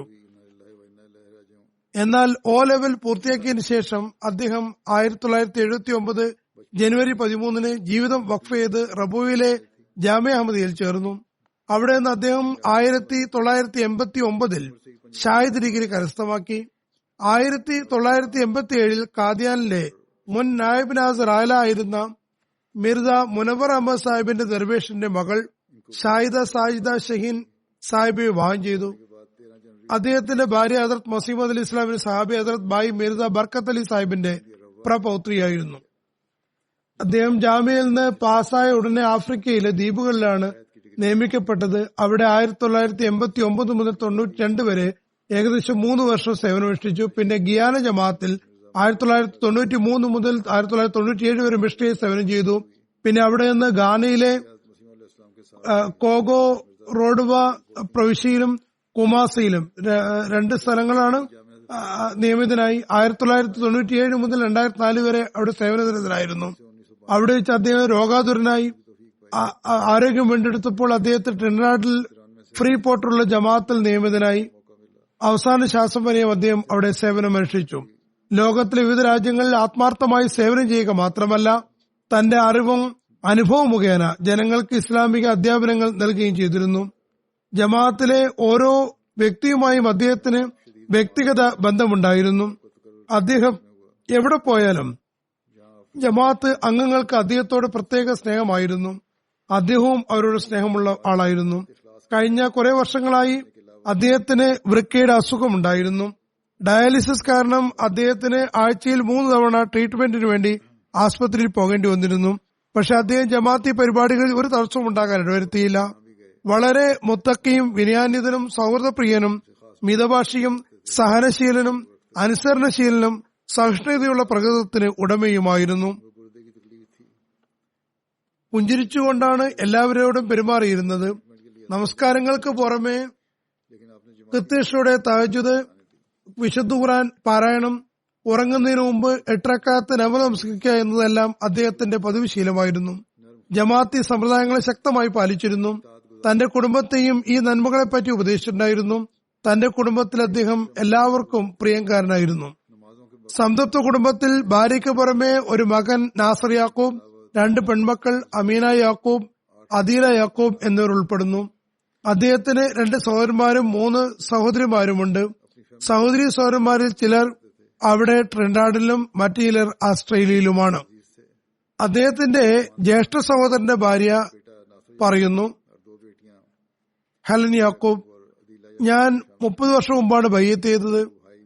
മൗലാന സാഹിബ് ട്രിനിഡാഡിൽ വരുമ്പോഴെല്ലാം വളരെ സ്നേഹത്തോടെ ദീനി കാര്യങ്ങൾ പഠിപ്പിച്ചു വന്നിരുന്നു.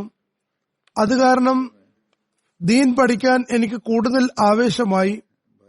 അതിൽ അദ്ദേഹം ഏറെ സന്തോഷിച്ചിരുന്നു. താലിബ് യാക്കൂബ് സാഹിബിന്റെ ഈ പെരുമാറ്റം കാരണം എന്റെ മകൻ തയ്യൂബ് യാക്കൂബ് അള്ളാഹുവിന്റെ അനുഗ്രഹത്താൽ മുറബിയാകാൻ നിയത്ത് ചെയ്തിരിക്കുന്നു.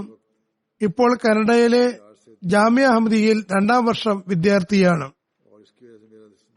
പിന്നെ അവിടെയുള്ള അഹമ്മദി ഡോക്ടർ പറയുന്നു, അദ്ദേഹം രോഗിയായിരുന്നു, വളരെ ഉന്നത സ്വഭാവത്തിന് ഉടമയായിരുന്നു. അദ്ദേഹത്തെ ചികിത്സ ഓരോ ഡോക്ടർ നഴ്സും അദ്ദേഹത്തിന്റെ സ്വഭാവത്തിൽ ഏറെ ആകർഷകരായിരുന്നു. ആശുപത്രിയിൽ സ്ഥലം കുറവുള്ളപ്പോൾ വല്ല രോഗികളും എവിടെയെങ്കിലും ഇരിക്കുന്നത് കണ്ടാൽ സ്വയം എഴുന്നേറ്റ് മറ്റുള്ളവർക്ക് സ്ഥലം കൊടുക്കുമായിരുന്നു. അദ്ദേഹം ഡോക്ടർമാർക്ക് രോഗികൾക്കും മാതൃകയായിരുന്നു. ട്രിനിഡാഡ് ടോഗോ ജമാത്തുകളുടെ ഇൻചാർജ് മിഷണറി സാഹിബ് എഴുതുന്നു, അദ്ദേഹം യഥാർത്ഥത്തിൽ ഒരു മുറബിക്ക് മുബല്ലിഗിന് വേണ്ട പ്രത്യേകതകളും സ്വഭാവങ്ങളും സ്വായത്തമാക്കിയിരുന്നു. ഖിലാഫത്തിനുള്ള അനുസരണത്തിലും എപ്പോഴും മുൻപന്തിയിലായിരുന്നു. തന്റെ മേലുദ്യോഗസ്ഥന്മാരുടെ എല്ലാ നിർദ്ദേശങ്ങളും അനുസരിച്ചിരുന്നു. അദ്ദേഹത്തെ ഏൽപ്പിച്ച ജോലികൾ പൂർത്തീകരിക്കാൻ പൂർണ്ണമായി ശ്രമിച്ചിരുന്നു. അദ്ദേഹം അള്ളാഹുവിനെയും അവന്റെ റസൂലിനെയും സല്ലല്ലാഹു അലൈഹി വസല്ലം ഹദരത്ത് മസീഹ് ഇസ്ലാമിനെയും നിശ്ചയമായി സ്നേഹിച്ചിരുന്നു. വിശുദ്ധുരൻ പാരായണത്തിലും തഹജ്ജുദ് നമസ്കാരത്തിലും കൃത്യനിഷ്ഠ ആളായിരുന്നു. ട്രിനിഡാഡിലെ മുബല്ലിഗ് ഖാസിദ് വഡായിദ് സാഹിബ് എഴുതുന്നു, ട്രിനിഡാഡിൽ ഞാൻ നിയമിതനായ സമയത്ത് മൗലാന സാഹിബിന്റെ ആരോഗ്യം മോശമായിരുന്നു. പ്രായമുള്ള വ്യക്തിയുമായിരുന്നു. ഞാൻ യുവാവായിരുന്നു. കനഡ വിഭാഗത്തിൽ നിന്ന് 3 വർഷം മുമ്പാണ് പാസ്സായത്. അദ്ദേഹം പറയുന്നു, കുറച്ചു ദിവസമായി കാണും, മൗലാന സാഹിബ് തന്റെ ഭാര്യയെയും മകനെയും കൂട്ടി 50 മിനിറ്റ് യാത്ര ചെയ്ത് എന്നെ കാണാൻ വന്നു. വളരെ വാത്സല്യത്തോടെയാണ് പെരുമാറിയത്. തുടർന്ന് എല്ലാ 2ാം ദിവസം അല്ലെങ്കിൽ 3ാം ദിവസം പുതുതായി വന്നതുകൊണ്ട് എന്തെങ്കിലും ആവശ്യമുണ്ടാകുമെന്ന് കരുതി എന്റെ വിവരങ്ങൾ മെസ്സേജ് ചെയ്ത് അന്വേഷിക്കുകയും ഉപദേശങ്ങൾ നൽകുകയും കാര്യങ്ങൾ മനസ്സിലാക്കി തരികയും ചെയ്തിരുന്നു. വലിയവരോടും ചെറിയവരോടും വളരെ സ്നേഹപൂർവ്വമാണ് പെരുമാറിയിരുന്നത്. എപ്പോഴും ഖിലാഫത്തുമായുള്ള ബന്ധം തുടരാനും ദുആ ചെയ്യാനും കാലത്തിന്റെ ഖലീഫയ്ക്ക് കത്തെഴുതാൻ ഉപദേശിക്കുകയും ചെയ്തിരുന്നു. അദ്ദേഹത്തിന്റെ മകൾ എഴുതുന്നു, പരീക്ഷകൾക്ക് മുമ്പും എപ്പോഴും ഏത് ജോലി ചെയ്യുമ്പോഴും കാലത്തിന്റെ ഖലീഫയ്ക്ക് കത്തെഴുതണമെന്ന് പറഞ്ഞിരുന്നു. അവിടെയുള്ള മുനീർ ഇബ്രാഹിം എന്ന അഹമ്മദി പറയുന്നു, ഞങ്ങൾ എവിടെയെങ്കിലും തബ്ലീഗിന് പോകുമ്പോൾ മൗലാന എപ്പോഴും ഉണ്ടാകുമായിരുന്നു. പിന്നെ തബ്ലീഗിന് വേണ്ടി നിങ്ങൾ വടക്ക് ഭാഗത്ത് പോകണം, ഞാൻ തെക്കു ഭാഗത്തേക്ക് പോകാം എന്ന് പറഞ്ഞ് ആളുകളെ തരംതിരിച്ചിരുന്നു. അങ്ങനെ പരമാവധി ആളുകൾക്ക് സന്ദേശം എത്തിക്കുകയായിരുന്നു ലക്ഷ്യം. എപ്പോഴും പുഞ്ചിരിക്കുമായിരുന്നു.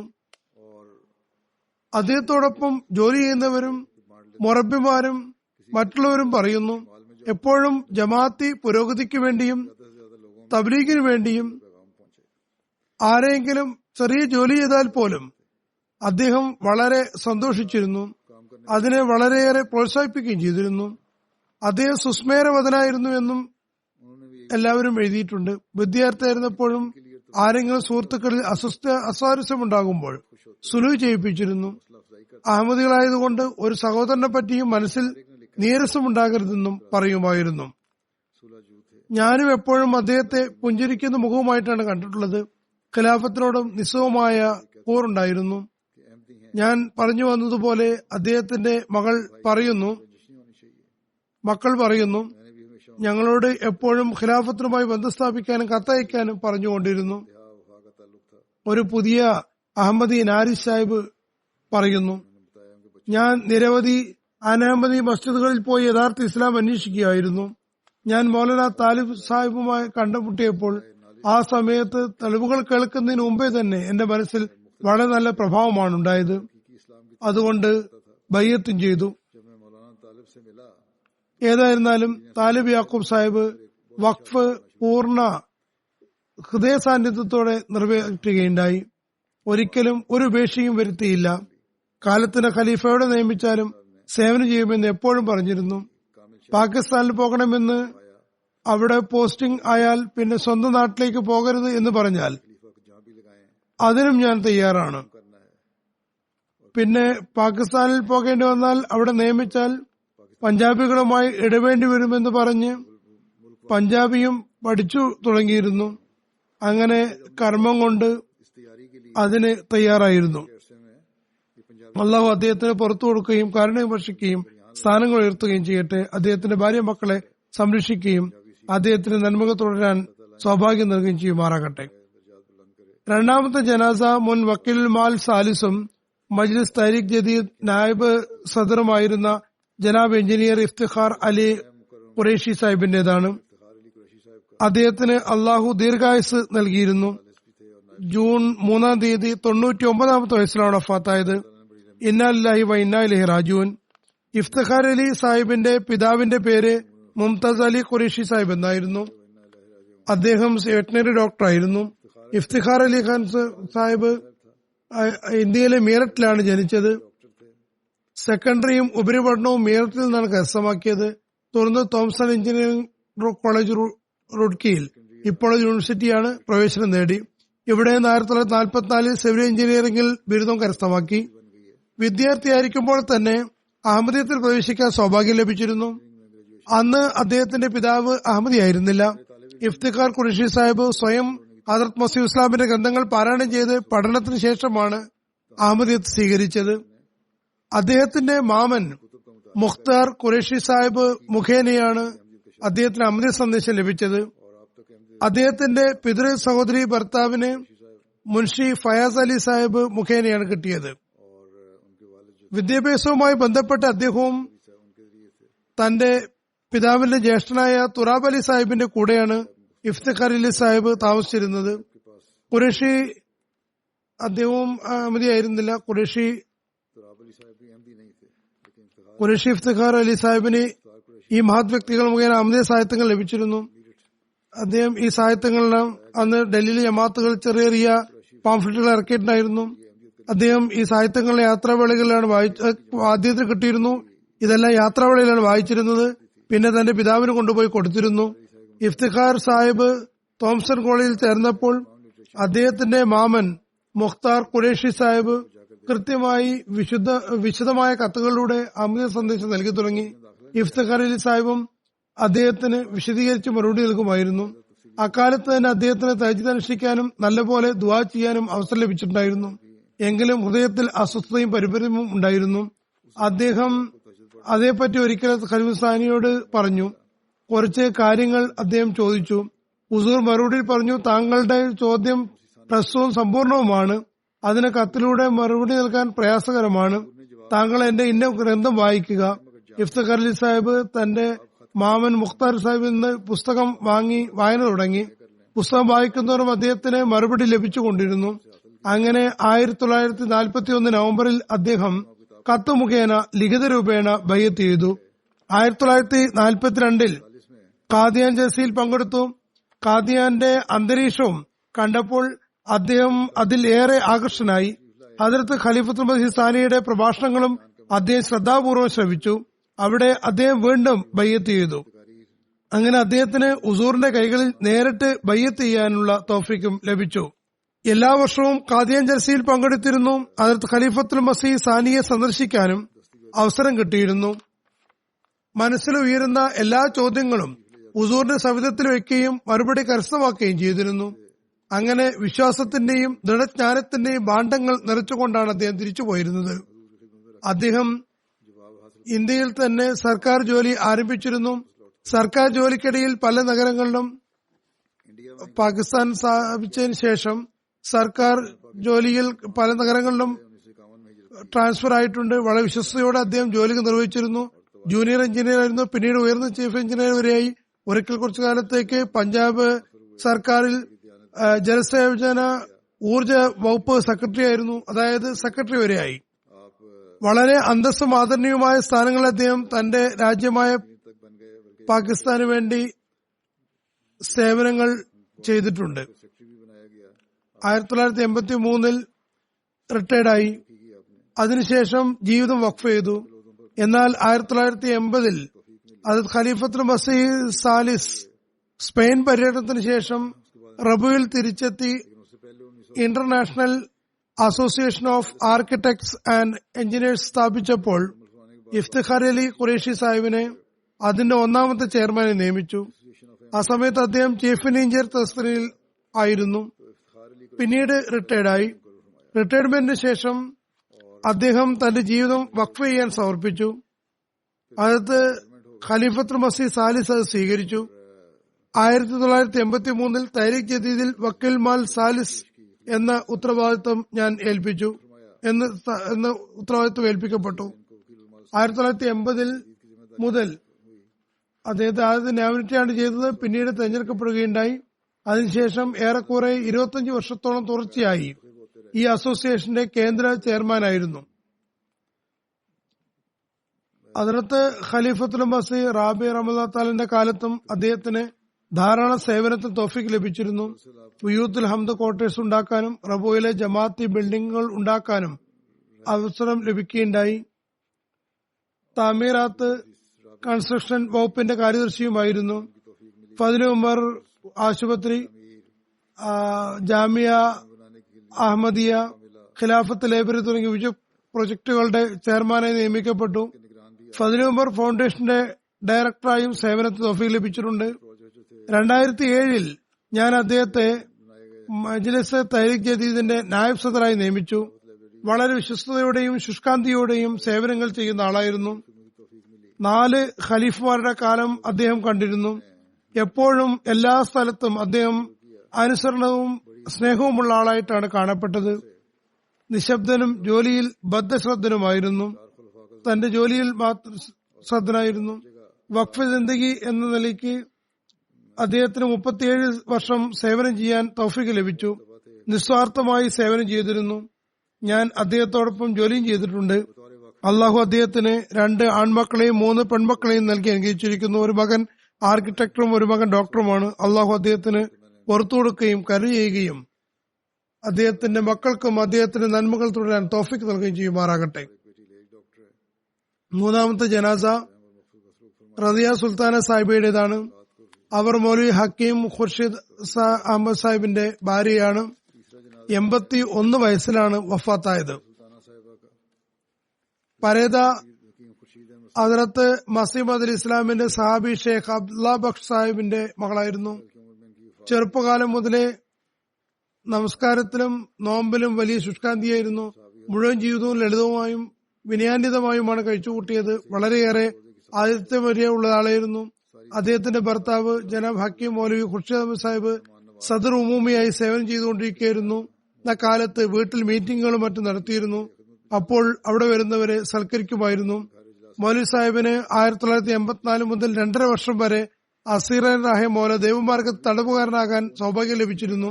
അപ്പോൾ ഭർത്താവിന്റെ അഭാവത്തിൽ വളരെ സഹനത്തോടും ധൈര്യത്തോടും കൂടിയാണ് കഴിച്ചുകൂട്ടിയത്. മാത്രമല്ല എല്ലാ ദിവസവും നിരവധി ആളുകൾക്ക് ഭക്ഷണം തയ്യാറാക്കി ജയിലിലേക്ക് കൊടുത്തയച്ചിരുന്നു. വളരെ നിശബ്ദമായി നന്മകൾ ചെയ്തിരുന്നു. നിരവധി ദരിദ്രരായ കുട്ടികൾ വിവാഹം നടത്തുകയും നിരവധി ദരിദ്രരായ കുട്ടികളെ പോറ്റുകയും ചെയ്തിരുന്നു. സ്വന്തക്കാരും അന്യരുമെല്ലാം അവർ വളരെ സ്നേഹസമ്പന്നമായ വ്യക്തിത്വമാണെന്ന് പറയുന്നു. പരേത മൂസിയായിരുന്നു. സംതൃപ്ത കുടുംബത്തിൽ അവരുടെ ഒരു മകളുണ്ട്. അള്ളാഹു അവർക്ക് പുറത്തു കൊടുക്കുകയും കാരുണ്യം വർഷിക്കുകയും ചെയ്യുമാറാകട്ടെ. അടുത്ത ജനാസ ഖാദിയാൻ ബൈത്തുൽമാൽ നായിബ് നാസറും മുഹമ്മദ് മൻസൂർ അഹമ്മദ് സാഹിബിന്റെ മകനുമായ ജനാബ് മുഹമ്മദ് താഹിർ അഹമ്മദ് സാഹിബിന്റേതാണ്.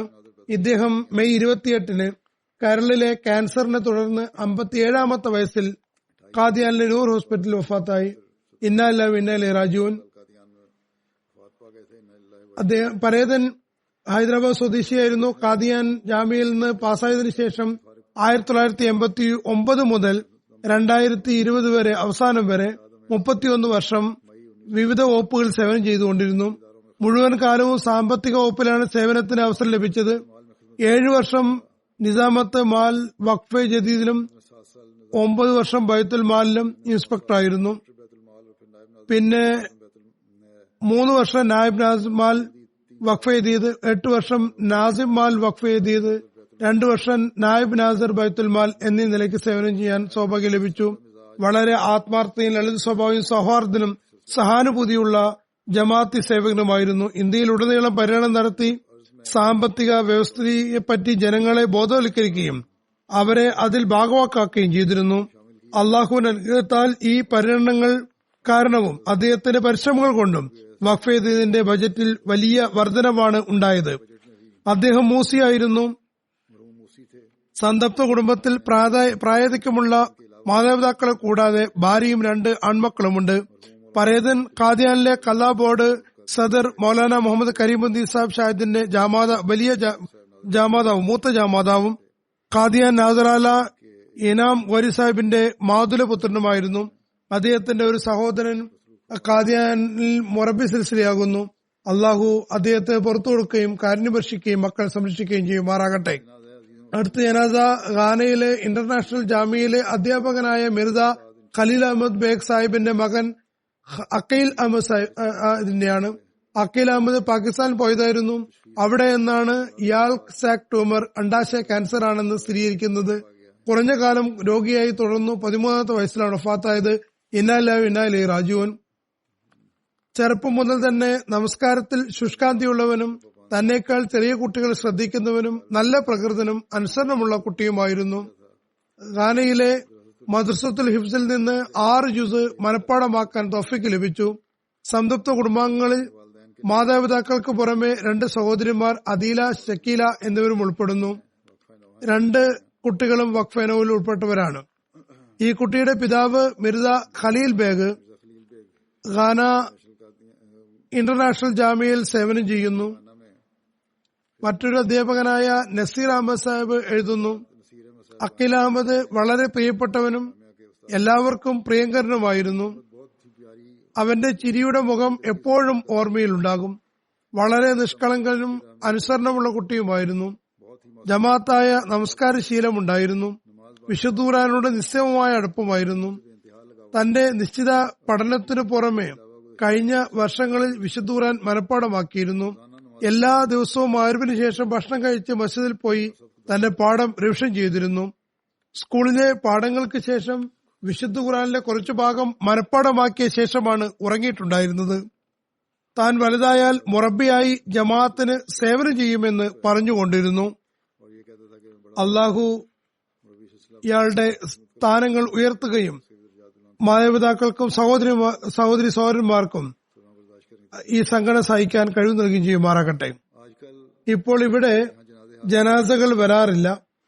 നിരവധി ആളുകൾ ജനാസ നിർവഹിക്കാൻ അപേക്ഷിക്കാൻ നൽകാറുണ്ട്. അവരുടെ ജനാസകൾ ജുമാക്ക് നിർവഹിക്കാൻ സാധ്യമല്ല. കാരണം അവരുടെ പേരുകൾ തന്നെ പറഞ്ഞാൽ പോലും വളരെയേറെ സമയം വേണ്ടിവരും. അതുകൊണ്ട് ചില ആളുകളുടെ ജനാസ ഞാൻ നമസ്കരിക്കുന്നതാണ്.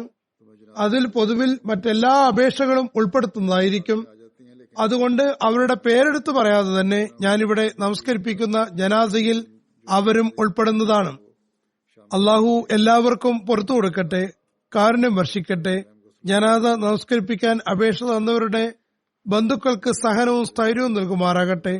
അവരുടെ നന്മകൾ തുടർന്നു കൊണ്ടുപോകാൻ തൗഫീഖ് നൽകുമാറാകട്ടെ. ഏതായിരുന്നാലും ജുമാക്ക് ശേഷം ഞാൻ എല്ലാവരുടെയും ജനാസ ഗായിബ് നമസ്കരിപ്പിക്കുന്നതാണ് ഇൻഷാ അല്ലാഹ്.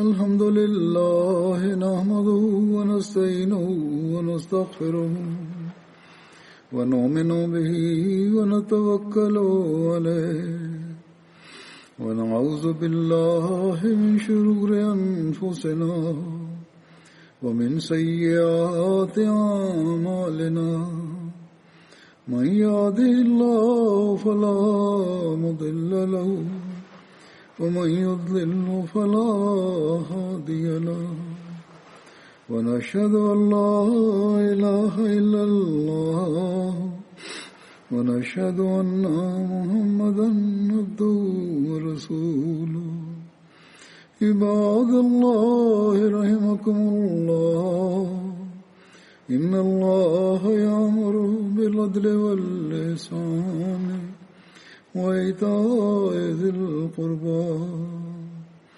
وينهى عن الفحشاء والمنكر والبغي يعظكم لعلكم تذكرون اذكروا الله يذكركم وادعوه يستجب لكم ولذكر الله أكبر